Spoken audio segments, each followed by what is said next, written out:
નમસ્કાર, આપ જોઈ રહ્યા છો નેશન પ્લસ ન્યૂઝ. હું છું આપની સાથે હેતલ ભગત. ડભોઈ તાલુકાના મેનપુરા ગામે ભગવાન બિરસા મુંડાની 150મી જન્મ જયંતિ નિમિત્તે જનજાતીય ગૌરવ વર્ષ ઉત્સવની ઉત્સાહભેર ઉજવણી કરવામાં આવી હતી.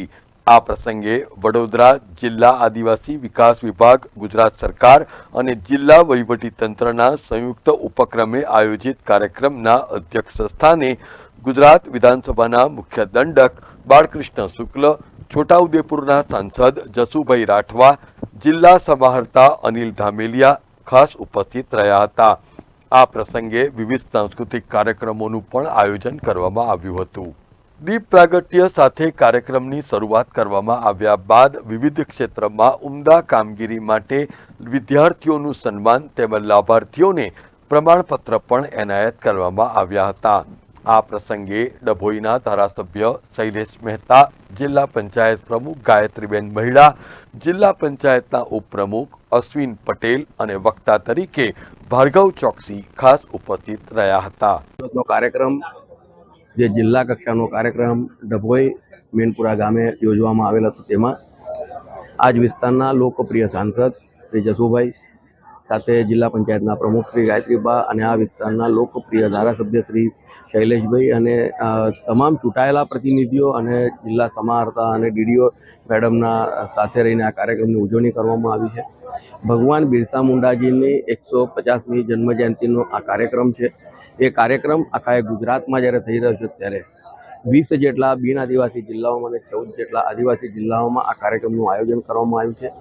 અને આ જ પ્રકારનો કાર્યક્રમ આવતીકાલે એટલે કે 15મી નવેમ્બરના રોજ ડેડિયાપાડા પાસેથી ડેડિયાપાડામાં વડાપ્રધાનશ્રીના હસ્તે રાષ્ટ્રીય કક્ષાનો જ્યારે કાર્યક્રમ થવાનો છે, ત્યારે આજના દિવસે ભગવાન બિરસા મુંડાજીના આ જન્મજયંતિ નિમિત્તે હું તમામ આદિવાસી સમાજને, તમામ જનતાને એમના હૃદયપૂર્વકથી ખૂબ શુભકામનાઓ પાઠવું છું. અને એમના જીવનનો જ એક મૂળ મંત્ર હતો કે સ્વાભિમાનથી રહેવું, બધાને સમરસતાથી રહેવું. આ જે મૂળ મંત્ર છે, મને લાગે આપણે બધા જો જીવનમાં ઉતારીએ તો એમને જે કામ કરેલું છે એને આપણે સાચી શ્રદ્ધાંજલિ આપી શકાશે. ગુજરાત સરકાર અને જિલ્લા વહીવટી તંત્રના અધિકારીઓની વિશેષ ઉપસ્થિતિમાં આયોજિત આ કાર્યક્રમમાં મોટી સંખ્યામાં વડોદરા જિલ્લા તેમજ ખાસ કરીને ડભોઈ વિધાનસભા મત વિસ્તારના આદિવાસી સમાજના લોકો અને આગેવાનો ખાસ ઉપસ્થિત રહ્યા હતા. ભગવાન બિરસા મુંડાના 150મા જન્મદિવસની ઉજવણી જિલ્લા કક્ષાની ડભોઈના મેનપુરા ખાતે કરવામાં આવી હતી, જેને ડભોઈના ધારાસભ્ય શૈલેષ મહેતાએ પણ આવકારી હતી.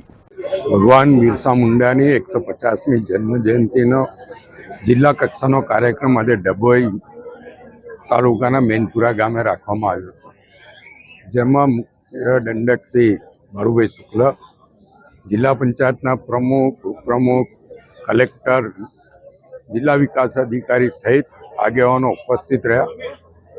જે રીતના બિરસા મુંડાનું જીવન ખૂબ જ યુવાન વયે એમનું અવસાન થયું, પરંતુ એમણે જે આદિવાસીઓમાં જાગૃતિ લાવી, અંગ્રેજોની સામે જે લડત ઉપાડી અને જમીન અને જંગલ પર આદિવાસીઓનો અધિકાર છે એ વાત એમણે જે ઉઠાવી હતી.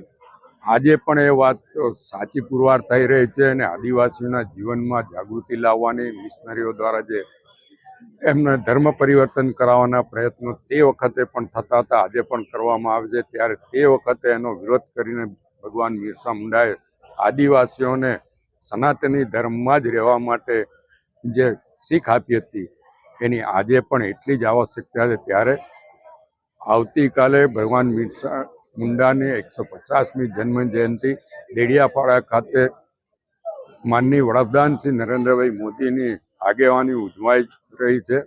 હું તમામ આદિવાસી ભાઈઓને બિરસા મુંડાની જન્મ જયંતિની શુભેચ્છા આપું છું, અભિનંદન આપું છું અને તમામ મોદી સાહેબની એ સભામાં હાજરી આપીને પોતાની ફરજ નિભાવે એવી અપીલ પણ કરું છું. જય જોહર. મીત માછી, નેશન પ્લસ ન્યૂઝ, ડભોઈ. સમાચારોના સતત અપડેટ મેળવવા માટે અમારી નેશન પ્લસ ન્યૂઝની યુટ્યુબ ચેનલને સબસ્ક્રાઇબ કરો, બેલ આઇકન દબાવો અને જોડાયેલા રહો ફેસબુક, ઇન્સ્ટાગ્રામ અને ટ્વિટર પર.